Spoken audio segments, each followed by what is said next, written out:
नारायणाखिलगुरो भगवन्नमस्ते। सर्वत्र गोविन्दनाम संकीर्तनं गोविन्द गोविन्द। इन्द्रद्युम्न पाण्ड्यखण्डाधिराजः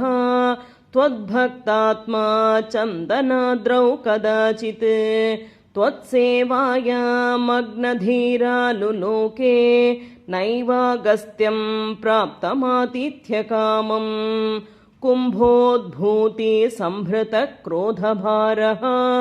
स्तब्धात्मा त्वं हस्तिभूयं भजेति। शप्त्वाथैनं प्रत्यगात्सोऽपि लेभे हस्तीन्द्रत्वं त्वत्स्मृति व्यक्तिधन्यम्। दुग्धाम्भोधेर्मध्यभाजित्रिकूटे क्रीडन् शैले यूथपोऽयं वशाभिः। सर्वान् जन्तूनत्यवर्तिष्ठशक्त्या त्वद्भक्तानां कुत्र नोत्कर्षलाभः। स्वेन स्थेम्ना दिव्यदेशत्वशक्त्या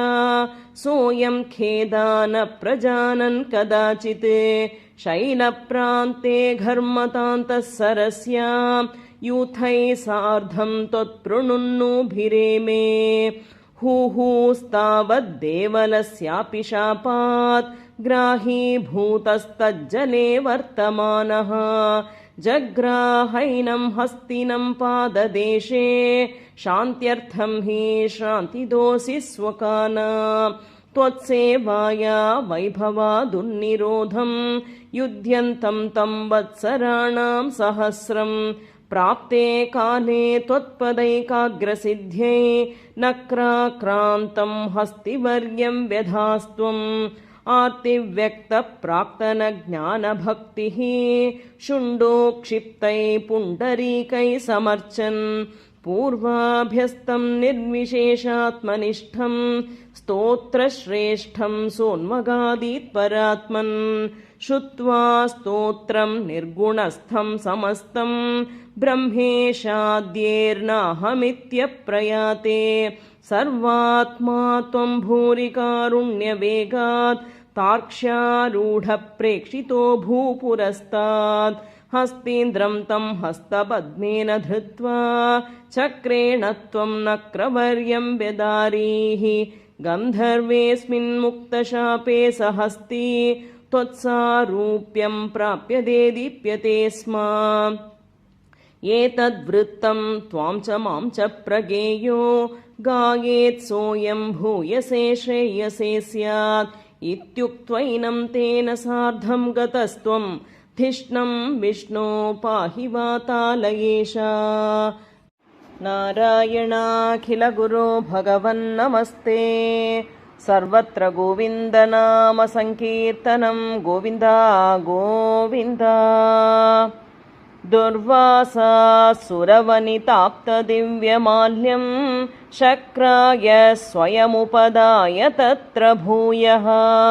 नागेन्द्रप्रतिमृदिते शशापशक्रं काक्षान्तिस्त्वदितरदेवतांशजानां। शापेन प्रथितजरेऽथ निर्जरेन्द्रे देवेष्वप्यसुरजितेषु निष्प्रभेषु। शर्वाद्या कमलजमेत्य सर्वदेवाः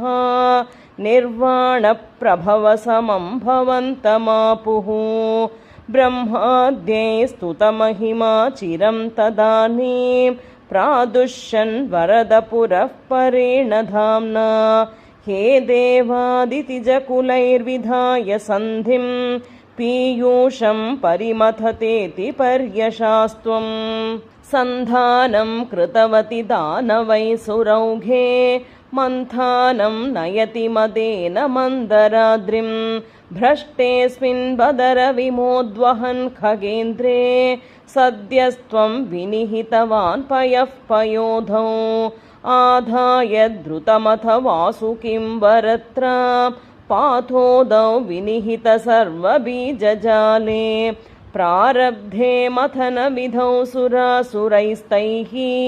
व्याजा त्वं भुजगमुखे करोऽसुरारीन्। क्षुब्धाध्रौ क्षुभितजलोदरे तदानीं दुग्धाब्धौ गुरुतरभारतो निमग्ने। देवेषु व्यतिततमेषु तत्प्रियैषी प्राणैषी कमठतनुं कठोरपृष्ठां वज्रातिस्थिरतरकर्परेण विष्णो विस्तारात् परिगतलक्षयोजनेन अम्भोधे कुहरगतेन वर्ष्मणा त्वं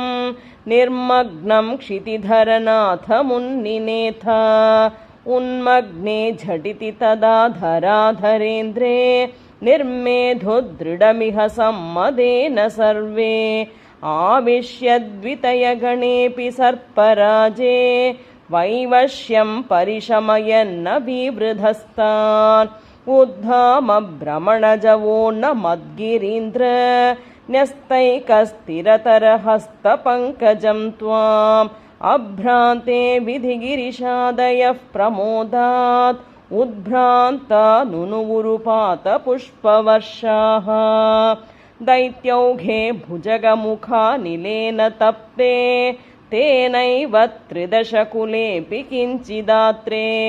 कारुण्यात् तव किल देववारिवाहाः प्रावर्षन्नमरगणान्न दैत्यसङ्घान् उद्भ्राम्यद्बहुतिमिनक्रचक्रवाले तत्राब्धौ चिरमथितेऽपि निर्विकारे एकस्त्वं करयुगकृष्टसर्पराजः सम्राजन् पवनपुरेश पाहि रोगात्। नारायणाखिलगुरो भगवन्नमस्ते। सर्वत्र गोविन्दनाम संकीर्तनं गोविन्द गोविन्द।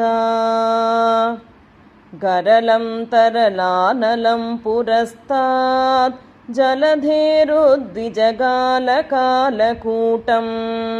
अमरस्तुतिवादमोदनिघ्नो गिरिशस्तन्निपपौ भवत्प्रियार्थं विमथत्सु सुरासुरेषु जाता सुरभिस्तामृषिशून्यधास्त्रिधामन् हयरत्नमभूदधे भरत्नं द्युतरुश्चाप्सरसः सुरेषु तानि जगदीश भवत्परा तदानीं कमनीया कमला बभूव देवी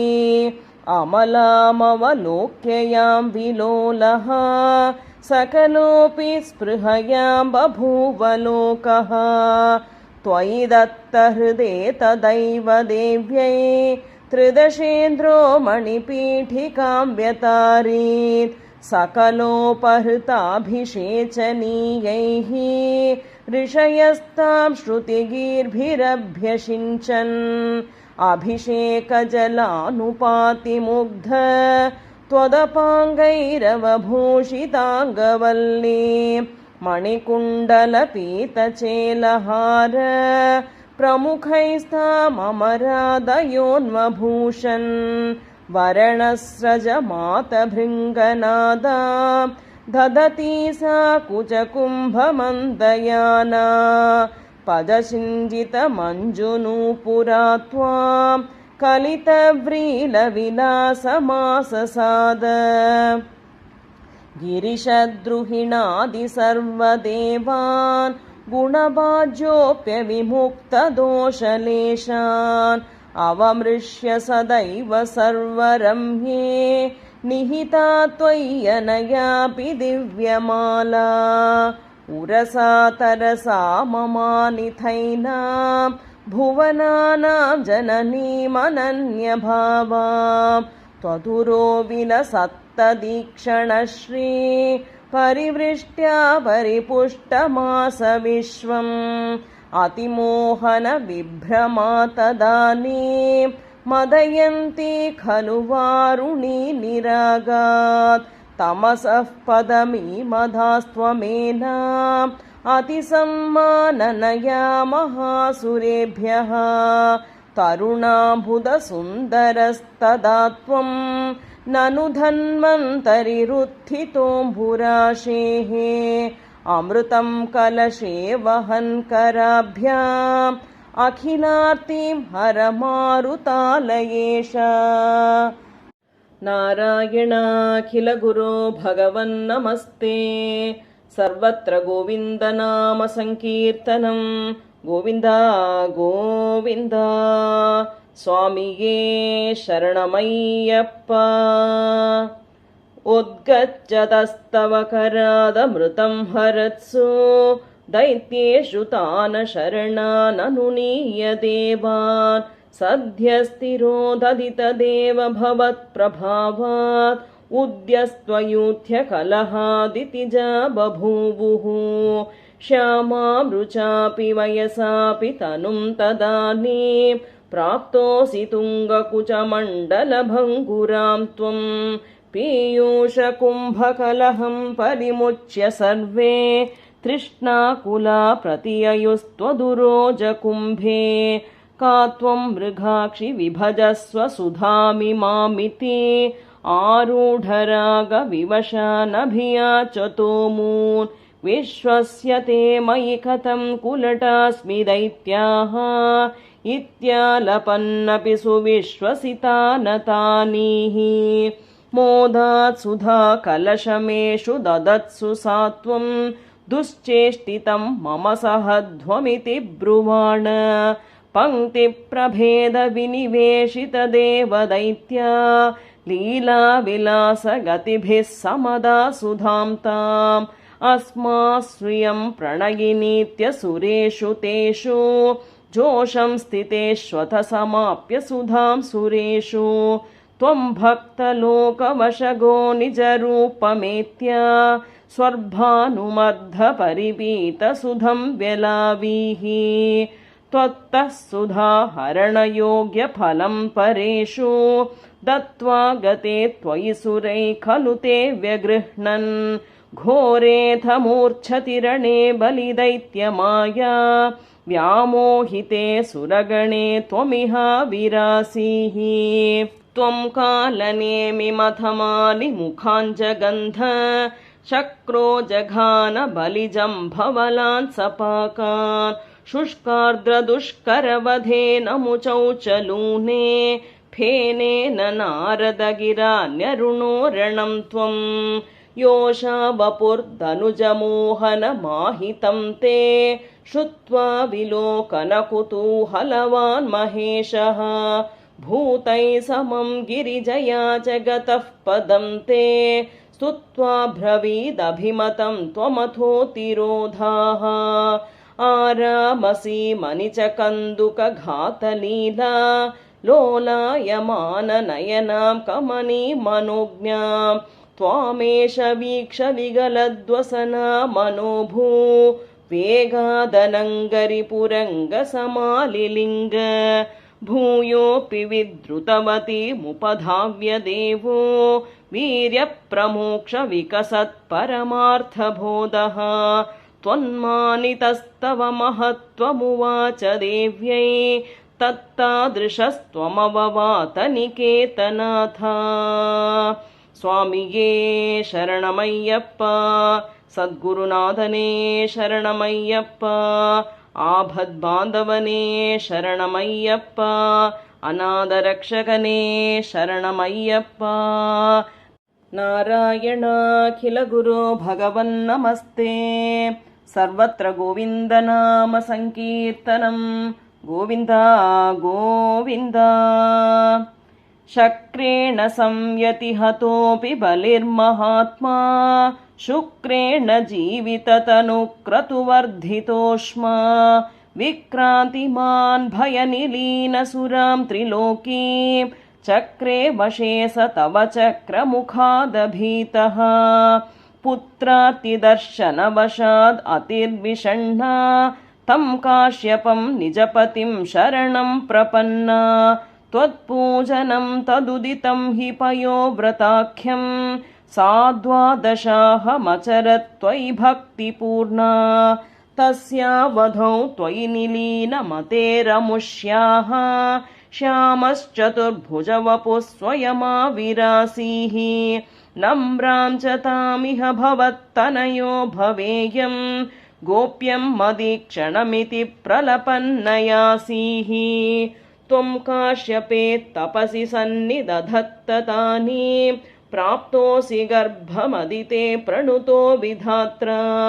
प्रासूत च प्रकटवैष्णवदिव्यरूपम् साद्वादशी श्रवणपुण्यदिने भवन्तम् पुण्याश्रमं तमभिवर्षति पुष्पवर्षैः हर्षकुले सुरगणे कृततूर्यघोषे बद्ध्वाञ्जलिं जय जयेति नुतः पितृभ्यां त्वं तत्क्षणे वटुतमं वटुरूपमाधाः तावत् प्रजापतिमुखैरुपनीयमौञ्जी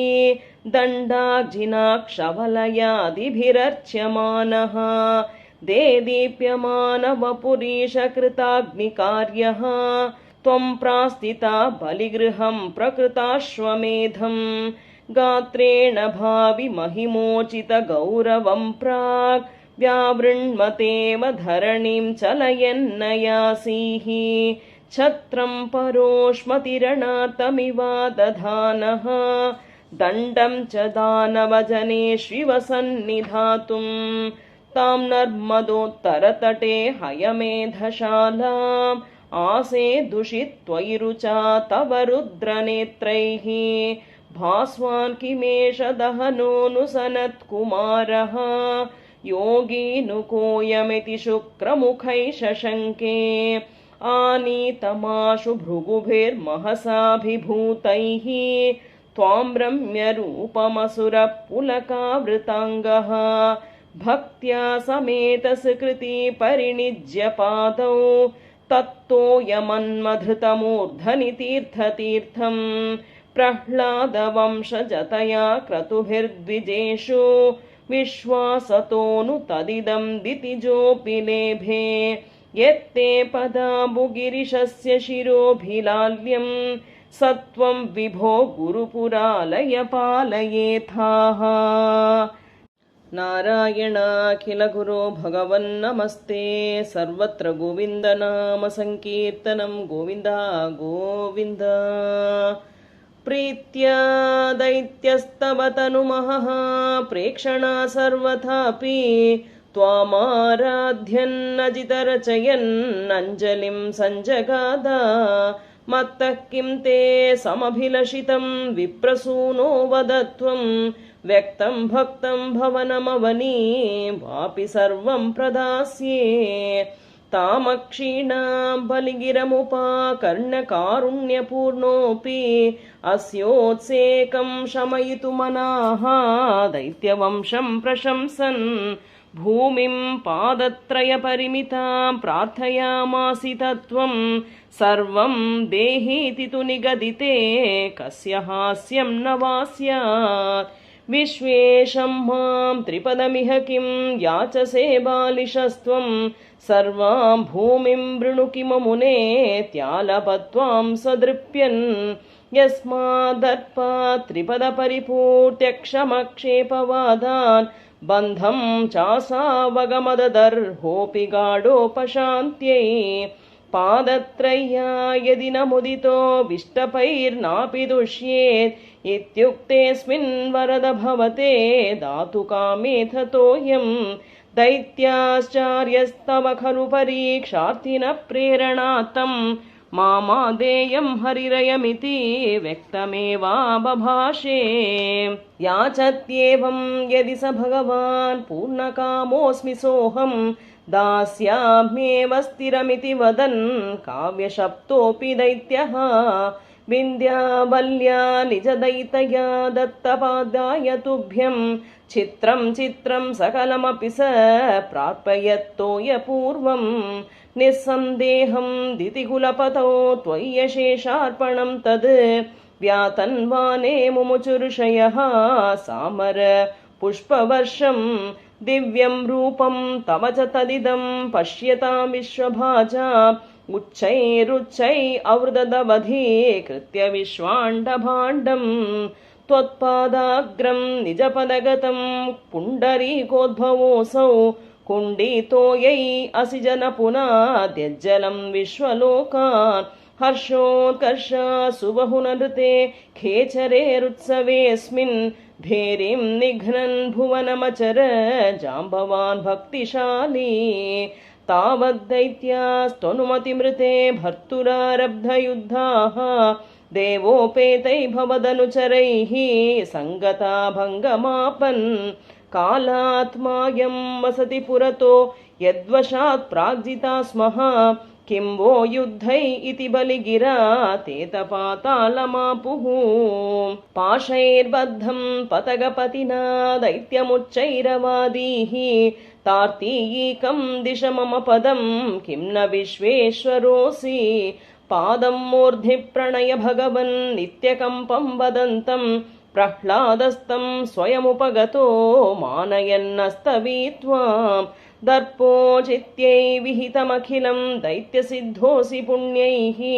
लोकस्ते स्तुत्रिदिव विजयी वासवत्वं च पश्चात् मत्स्यायुज्यं भज च पुनरेत्यन्वगृह्णा बलिं तं विप्रैः सन्तानितमखपरः पाहि वातालयेशा नारायणाखिल गुरो भगवन्नमस्ते सर्वत्र गोविन्दनाम संकीर्तनं गोविन्द गोविन्द पुरा हयग्रीव महासुरेण षष्ठान्तरान्तोऽद्यतकाण्डकल्पे निद्रोन्मुख ब्रह्ममुखाधृतेषु वेदेष्वदित्स किल मत्स्यरूपं सत्यव्रतस्य धृमिताधिभर्तुः नदीजले दर्पयतस्तदानीं कराञ्जलो सञ्ज्वलिता कृतिस्त्वम्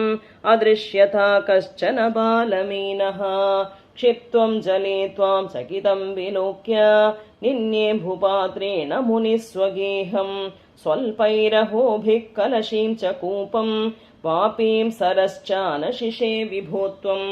योगप्रभावात् भवदाग्नयैव नीतस्ततस्त्वं मुनिना पयोधिं पृष्टो मुना कल्पदिदृक्षुमेनं सप्ताहमास्वेति वदन्नयासीः प्राप्ते त्वदुक्ते हनिवारिधार परिप्लुते भूमितले मुनीन्द्रः सप्तर्षिभिः सार्धमपारवाहिन् युद्घूर्णमानः शरणं ययौ त्वां धरां त्वदादेशकरीमवाप्तां नौरूपिणीमारुरुहुस्तुदाते तत्कम्पकम्प्रेषु च तेषु भूयः त्वमम्बुधेराविरभूर्महीयान् झषाकृतिं योजनलक्षदीर्घां दधानमुच्चैस्तरतेजसं त्वां निरीक्ष्य तुष्टा मुनयस्त्वदुक्त्या त्वत्तुङ्गशृङ्गे तरणीं बबन्धुः आकृष्टनौको मुनिमण्डलाय प्रदर्शयन् विश्वजगद्विभागान् संस्तूयमानो नृवरेण तेन ज्ञानं परं चोपदिशन्नचारीः कल्पावधौ सप्तमुनीन् पुरोवत् प्रस्थाप्य सत्यव्रतभूमिपं तं वैवस्वताख्यम् अनुमादधानः क्रोधादयग्रीवमभिद्रुतो भूः स्वत्तुङ्गशृङ्गक्षतवक्षसं तं निपात्य दैत्यं निगमान् गृहीत्वा विरिञ्चये प्रीतहृदे दधानः प्रभञ्जनागारपते प्रपायाः नारायणाखिल गुरो भगवन्नमस्ते सर्वत्र गोविन्दनाम संकीर्तनं गोविन्द गोविन्द वैवस्वताख्यमनुपुत्र नभागजात नाभागनामकनरेन्द्रसुतो अम्बरीशः सप्तार्णभावृतमही दयितोऽपि रेभे त्वत्सङ्गिषु त्वयि च मग्नमना सदैव त्वत्प्रीतये सकलमेव वितन्मतोऽस्य भक्तैव देव न चिरादभृता प्रसादम् येनास्य याचनमृतेऽप्यभिरक्षणार्थं चक्रं भवान् प्रविततारसहस्रधारं सद्वादशी व्रतमथो भवदर्चनार्थं वर्षं दधौ मधुवने यमुनोपकण्ठे पत्न्या समं सुमनसा महतीं वितन्वन् पूजां द्विजेषु विसृजन् पशुषष्टिकोटिं तत्राथ पारणदिने भवदर्चनान्ते दुर्वाससास्य मुनिना भवनं प्रपेदे भोक्तुं व्रतश्च सनृपेण परार्तिशीलो मन्दं जगाम यमुनां नियमान् विधास्यन् राज्ञाथ पारणमुहूर्तसमाप्तिखेदात् वारैव पारणमकारि भवत्परेण प्राप्तो मुनिस्तदत दिव्यदृशा विजानन् क्षिप्यन् कृदोद्धृतजटो कृत्यां च ताम् असिधरा भुवनं दहन्ति अग्रेऽभिवीक्ष नृपतिर्न पदा च कम्पे त्वद्भक्तबाधमभिवीक्ष सुदर्शनं ते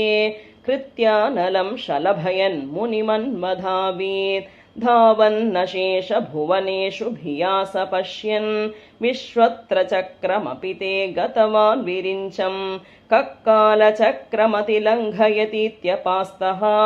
शर्वं ययौ स च भवन्तमवन्दतैव भूयो भवन्निलयमेत्य मुनिं नमन्तम् प्रोचे भवानहमृषे ननु भक्तदासः ज्ञानं तपश्च विनयान्वितमेव मान्यं याह्यम्बरीश पदमेव भजेति भूमन् तावत् समेत्य मुनिना स गृहीतपादो राजापसृत्य भवदस्त्रमसावनौषीत् चक्रे गता मुनिरधा ददिदाखिलोऽस्मै त्वद्भक्तिमागसि कृतेऽपि कृपां च शंसन् राजा प्रतीक्ष मुनिमेकसमामनाश्वान् सम्भोज्य साधु तमृषिं विसृजन् प्रसन्नं भुक्त्वा स्वयं त्वयि ततोऽपि दृढं रतोऽभूत् सायुज्यमाप च समां पवनेशपायाः। नारायणाखिलगुरो भगवन्नमस्ते। सर्वत्र गोविन्दनाम संकीर्तनं गोविन्द गोविन्द। गीर्वाणैरर्थ्यमानो दशमुखनिधनं कोसले सृष्य शृङ्गे पुत्रीयामिष्टिमिष्ट्वा ददुषि दशरथ क्ष्माभृते पायसाग्र्यं तद्भुक्त्या तत्पुरन्ध्री शोपितुषुषि समं जातगर्भासु जातो रामस्त्वं लक्ष्मणेन स्वयमथ भरते नापि शत्रुघ्ननाम्ना कोदण्डी कौशिकस्य क्रतुवरमवितुं लक्ष्मणेनानुयातो यातो भूस्तातवाचा मुनिकथितमनु द्वन्द्वशान्ताध्वखेदः नृणां त्राणाय बाणैर्मुनिवचनबलात् ताटकां पाटयित्वा लब्ध्वास्मादस्त्रजालं मुनिवनमगमो देवसिद्धाश्रमाख्यम् मारीचं द्रावयित्वा मखशिरसि शरैरन्यरक्षांसि निघ्नन् कल्यां कुर्वन्नहल्यां पतिपतरजसा प्राप्य वैदेहगेहं भिन्दानश्चान्दचूडं धनु अवनिसुतामिन्दिरामेव लब्ध्वा राज्यं प्रातिष्ठधास्त्वं त्रिभिरपि च समं भ्रातृवीरैः सदारैः आरुन्धानेरुषान्धे भृगुकुलतिलके सङ्क्रमय्य स्वतेजो याते यातोऽस्य योध्यां सुखमिह निवसन् कान्तया कान्तमूर्ते शत्रुघ्नैनैकदाथो गतवति भरते मातुलस्याधिवासं तातारब्धोऽभिषेकः तव किल विहतः केकया धीशपुत्र्या तातोक्त्या यातु कामो वनमनुजवधुः संयुतश्चापधारः पौरानारुध्य मार्गे गुहनिलयगतस्त्वं जटाचीरधारी नावासन्तीर्य गङ्गाम् अधिपदवि पुनस्तं भरद्वाजमारात् नत्वा तद्वाक्यहेतो अतिसुखमवस चित्रकूटे गिरीन्द्रे श्रुत्वा पुत्रार्तिखिन्नं खलु भरतमुखात् स्वर्गयातं स्वतातं तप्तो दत्ताम्बुतस्मै निदधित भरते पादुकामेदिनीं च अत्रिं नत्वाथ गत्वा वनमतिविपुलं दण्डकं चण्डकायं हत्वा दैत्यं विराधं सुगतिमकलयश्चारुभोषारभङ्गिम् नत्वागस्त्यं समस्ता शरनिकरसपत्राकृतिं तापसेभ्यः प्रत्यैश्रौषी प्रियैषी तदनु च मुनिना वैष्णवे दिव्यचापे ब्रह्मास्त्रे चापि धत्ते पतिपितृसुहृदं वीक्ष्य भूयो जटायुं मोदाद्गोदातटान्ते परिरमसि पुरा पञ्चवट्या मधूट्या प्राप्ताया शूर्पणख्या मदनचलधृतैरर्तनैर्निस्सहात्मा तां सौमित्रौ विसृज्य प्रबलतमरुषा तेन निर्लूननासा दृष्ट्वैनामृष्टचित्तं खरमपि पतितं दूषणं च त्रिमूर्धं व्याहिंसीराशराण्याप्ययुतसमधिकान् तक्षणादक्षतोष्मा सोदर्या प्रोक्तवार्ता विमशदशमुखादिष्टमारीचमाया सारङ्गं सारसाक्ष्या स्पृहितिमनुगतप्रावधिर्बाणघातं तन्माया क्रन्दनिर्यापितभवदनुजां रावणस्तामहर्षि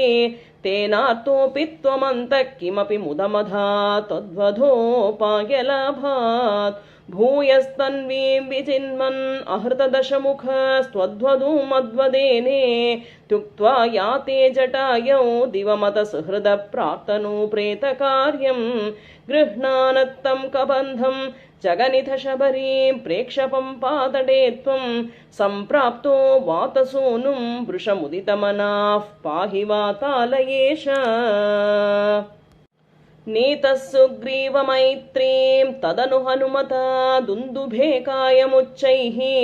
क्षिप्त्वाङ्गुष्ठेन भूयो लुलविधयुगपत्पत्रिणा सप्तसालान् हत्वा सुग्रीवघातोऽध्यतमतुलबलं बालिनं व्याजवृत्या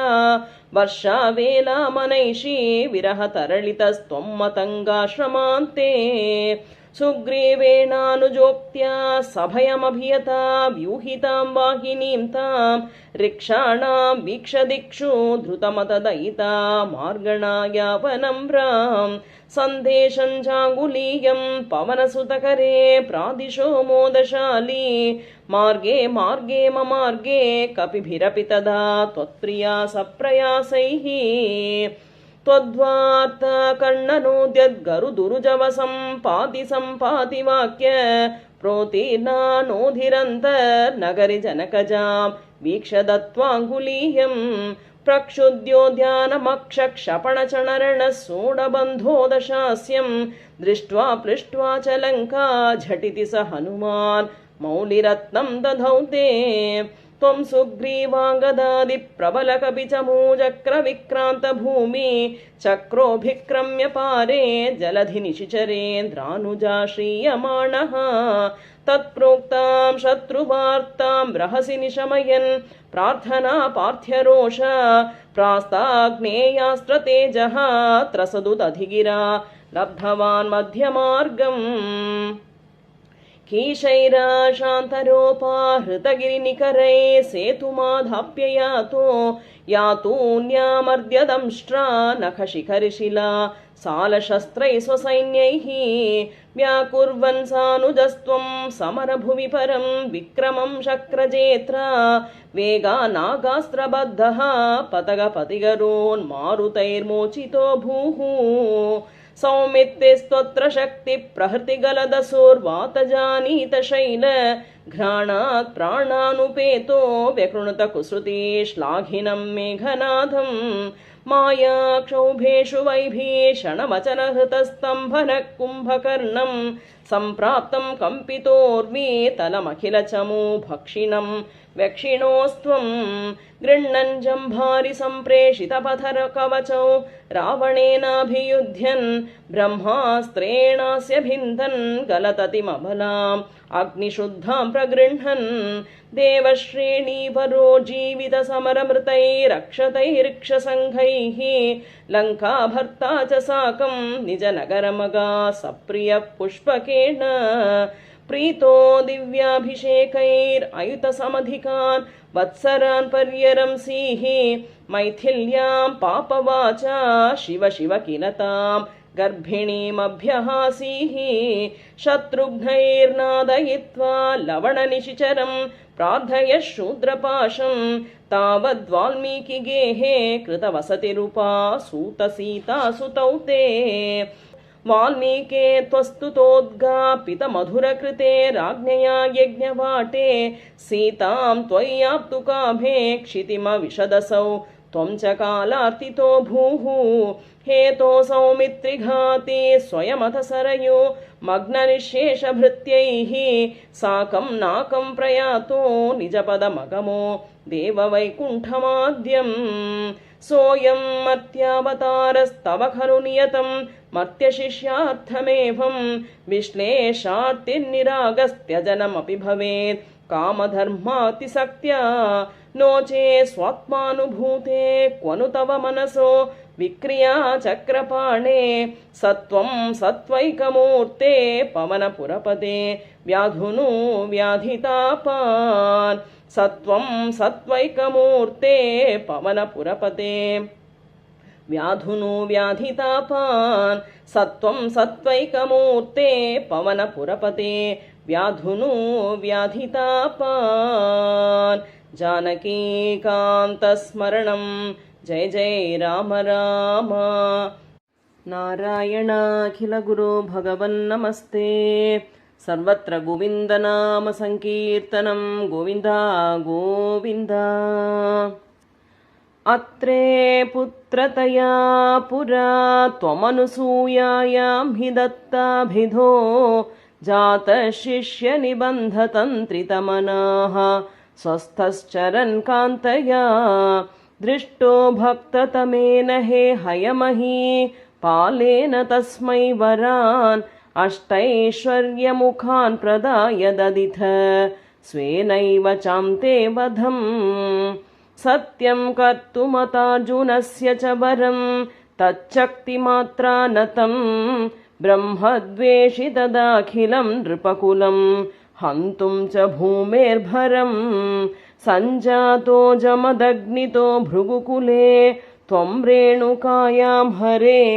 रामो नाम तदात्मजेष्वरजः पित्रोरधासम्मदम्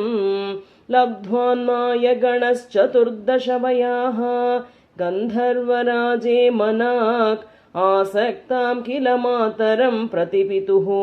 क्रोधाकुलस्याज्ञया ताताज्ञातिकसोदरैः सममिमां छित्त्वाथ शान्तात् पितुः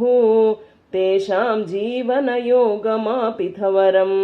माता च ते दाध्वरान् पित्रा मातृमुदेस्तवा हृतवियद्धेनोर्निजादाश्रमात् प्रस्थायात भृगोर्गिरा हिमगिरौ आराध्य गौरीपतिं लब्ध्वा तत्परशुं तदुक्तदनुजच्छेदी महास्त्रादिकं प्राप्तो मित्रमथा कृतव्रणमुनिं प्राप्यागमस्वाश्रमम् आखेटोपगतोऽर्जुनः सुरगवी सम्प्राप्तसम्पद्गणैः त्वत्पित्रा परिपूर्जितः पुरगतो दुर्मन्त्रिवाचा पुनः गां क्रेतुं सचिवं न्ययुङ्क्तकुधिया तेनापि रुन्धन्मुनि प्राणक्षेपसरोषगोहतचमो चक्रेण वत्सो हृतः शुक्रो जीविततातवाक्यचलित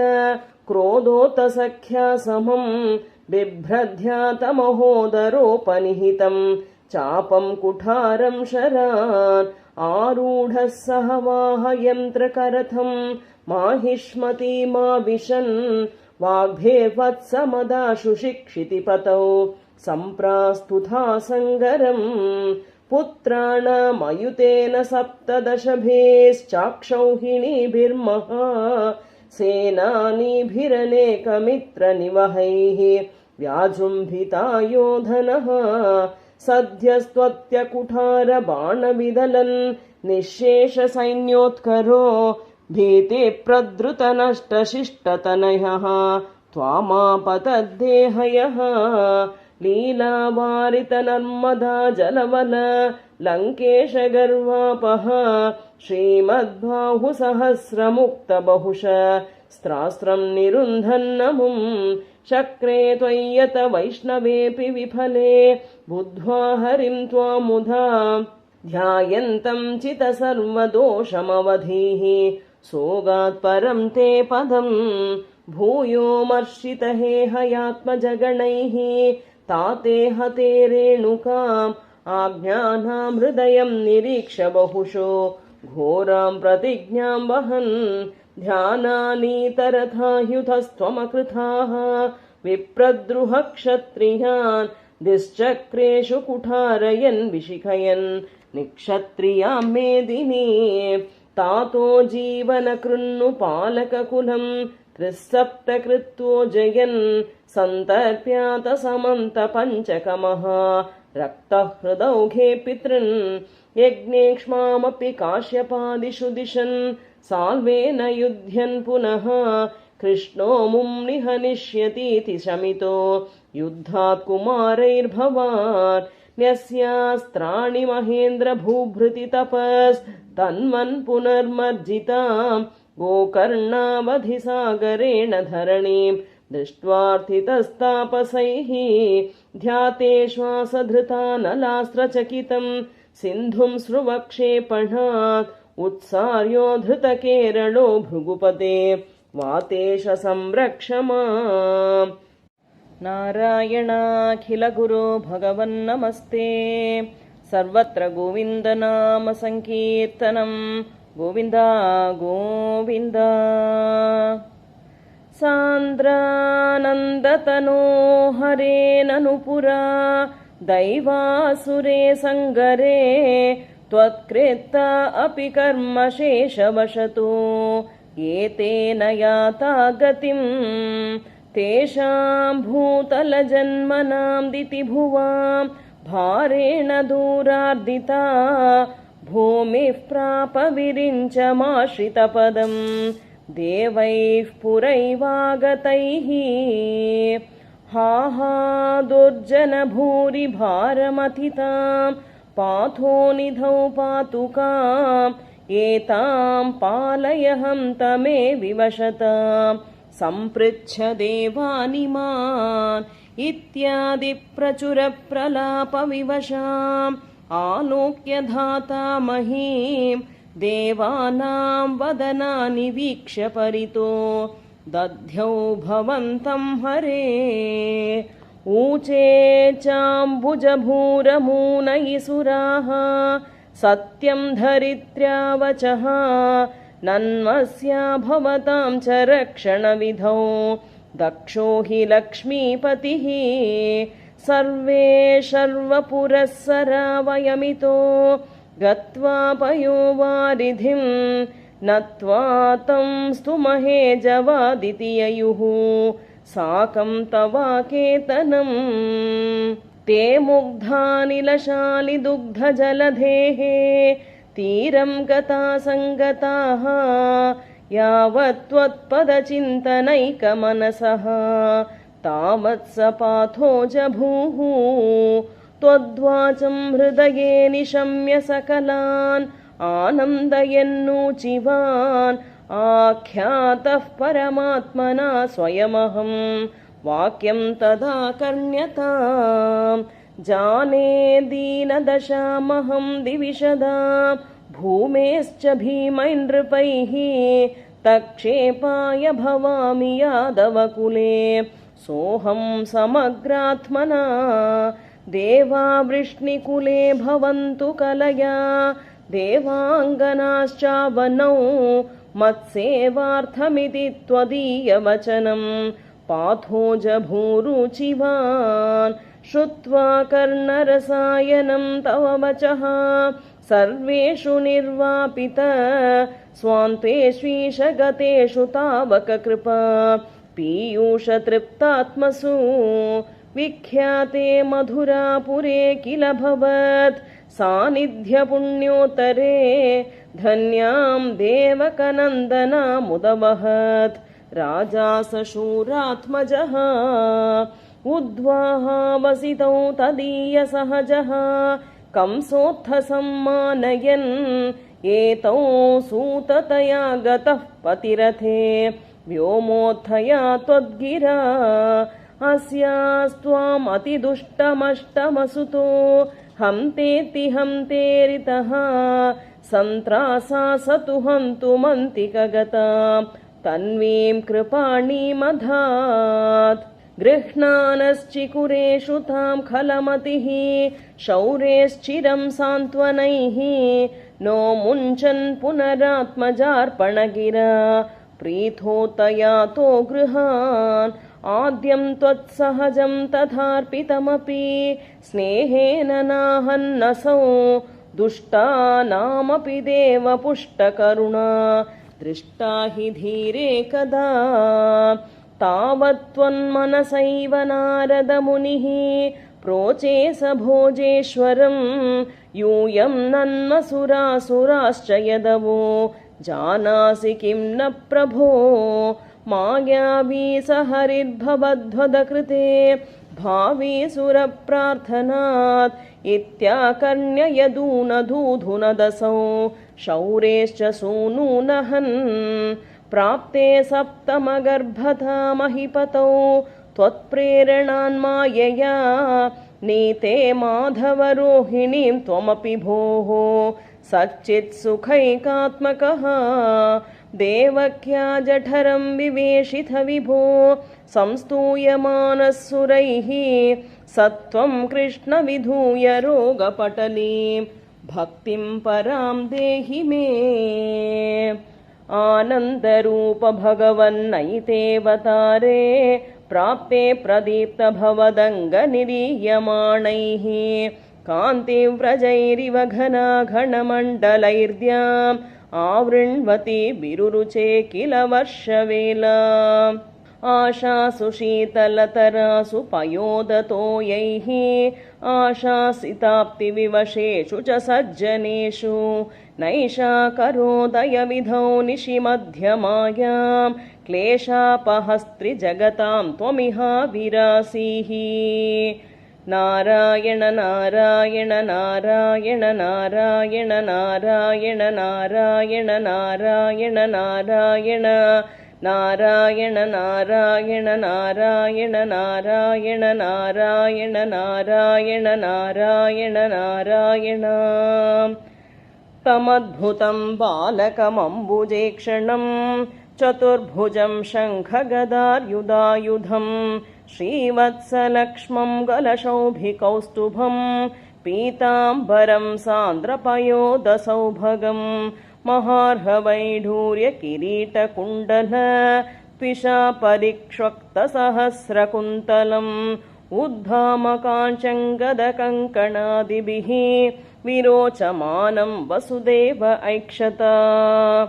देवक्यां देवरूपिण्यां विष्णुसर्वगुहाशयः आविरासीत् यथा प्राच्यां दिशीन्दूरिव पुष्कलः बाल्यस्पृशापि वपुषा दधुषा विभूतिः उद्यत्किरीटकटकाङ्गदहारभासा शङ्खारिवारिजगदा परिभासितेन मेघासितेन परिलेसितसूतिगेः वक्षस्थले सुखनिलीन विलासि लक्ष्मी मन्दाक्षलक्षितकटाक्षविमोक्षभेदैः तन्मन्दिरस्य खलकं सकृतामलक्ष्मी उन्मार्जयन्निव विरेजितवासुदेव शौरिस्तु धीरमुनिमण्डलचेतसोऽपि दूरस्थितं वपुरुदीक्षनिजेक्षणाभ्याम् आनन्दबाष्पपुलगोद्गमगद्गदार्द्रः तुष्टावदृष्टिमकरन्दरसम्भवन्तं देवप्रसीद परपूरुषतापवल्ली निर्लूनधात समनेत्रकलाविलासिन् खेदानपाकुरु कृपा गुरुभिः कटाक्षैः इत्यादि तेन मुदितेन चिरं नुतो भूः मात्रा च नेत्रसलिलासृतगात्रवल्या स्तोत्रैरभिष्टुतगुणकरुणालयस्त्वं प्राचीनजन्मयुगलं प्रतिबोध्यताभ्यां मातुर्गिरा दधितमानुषबालवेषं त्वत्प्रेरितस्तदनु नन्दतनूजयाते व्यत्यासमारचयितुं सहि शूरसूनुः त्वां हस्तयोरधितचित्तविधार्यमार्यैः अम्भोरुहस्तकलहंस किशोररम्यं जाता तदा पशुपसद्मनियोगनिद्रा निद्राविमुद्रितमथा कृतपौरलोकं त्वत्प्रेरणात् किमिव चित्रमचेतनैर्यत् द्वारै स्वयं व्यघटिसङ्घटितैः सुगाढं शेषेण भूरि फणवारितवारिणाथ स्वैरं प्रदर्शितपथो मणिदीपितेन त्वां धारयन् स खलु धन्यतमप्रतस्ते सोऽयं त्वमेष मम नाशय रोगवेगान् भवन्तमयमुद्वहन् यदुकुलोद्वहो निःसरन् ददर्श गगनोच्चल जलभरां कलिन्दात्मजाम् अहो सलिलसञ्चय स पुनरैन्द्रजालोदितो जलौघैव तत्क्षणात् प्रपदमे यथा माययौ प्रसुप्तपशुपालिकां निभृतमारुदद्बालिकाम् अपावृतकवाटिकां पशुपवाटिकामाविशन् भवन्तमयमर्पयन् प्रसवतल्पके तत्पदात् वहन् कपटकन्यकां स्वपुरमागतो वेगतः ततस्त्वदनुजारव क्षपितनिद्रवेगद्रवत् भटोत्करनिवेदित प्रसववार्तयैवार्तिमान् विमुक्तचिकुरोत्करस्त्वरितमापतन् भोजराट् अतुष्टैव दृष्टवान् भगिनिकाकरे कन्यकां ध्रुवं कपटशालिनो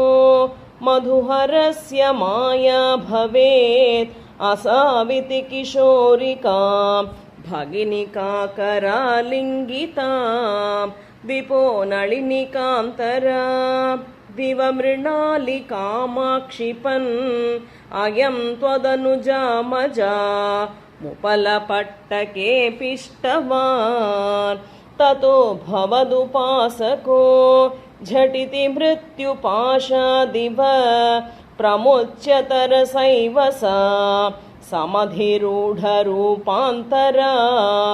अधस्तलमजग्मुषी विकसदष्टबाहुस्फुरन् महायुधमहोगता किल विहाय सादिद्युते नृशंसतरकं सते किमु मया विनिष्पिष्टया बभूव भवदन्तक क्वचन चिन्त्यतां ते हितम्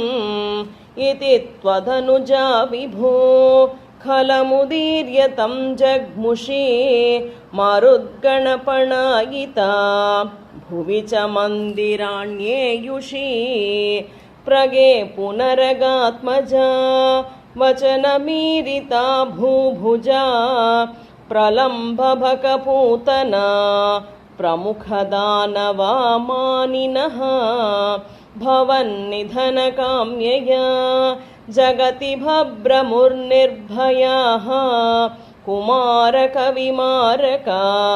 किमिव दुष्करं निष्कृपैः ततः पशुपमन्दिरे त्वयि मुकुन्दनन्दप्रिया प्रसूतिशयने शये रुदति किञ्चिदञ्चत्पदे विबुध्य वनिता जनै स्तनयसम्भवे घोषिते मुदा किमु वदाम्यहो सकलमाकुलं गोकुलम् अहो खलु यशोदया नवकलाय चेतोहरं भवन्तमलमन्तिके प्रथममापि बन्त्यादृशा पुनस्तनभरं निजं सपदि पाययन्त्या मुदा मनोहरतनुस्पृशा जगति पुण्यवन्तो जिताः भवत्कुशलकाम्यया स खलु नन्दगोपस्तदा प्रमोदभरसङ्कुलो द्विजकुलाय किन्ना ददात् तथैव पशुपालक किमु न मङ्गलं ते निरे जगत्त्रितयमङ्गल त्वमिह पाहि मामामयात् ऐगिरिनन्दिनि नन्दितमेदिनि विश्वविनोदिनि नन्दनुते गिरिवरविन्द्यशिरोदिनि वासिनि विष्णुविलासिनि जिष्णुनुते भगवति हेशिति खण्डकुडुम्बिनि भूरि कुडुम्बिनि भूरि कृते जय जय हे महिषासुरमर्दिनि रम्यकपर्दिनि शैलसुते। नारायणाखिलगुरो भगवन्नमस्ते। सर्वत्र गोविन्दनाम संकीर्तनं गोविन्दा गोविन्दा।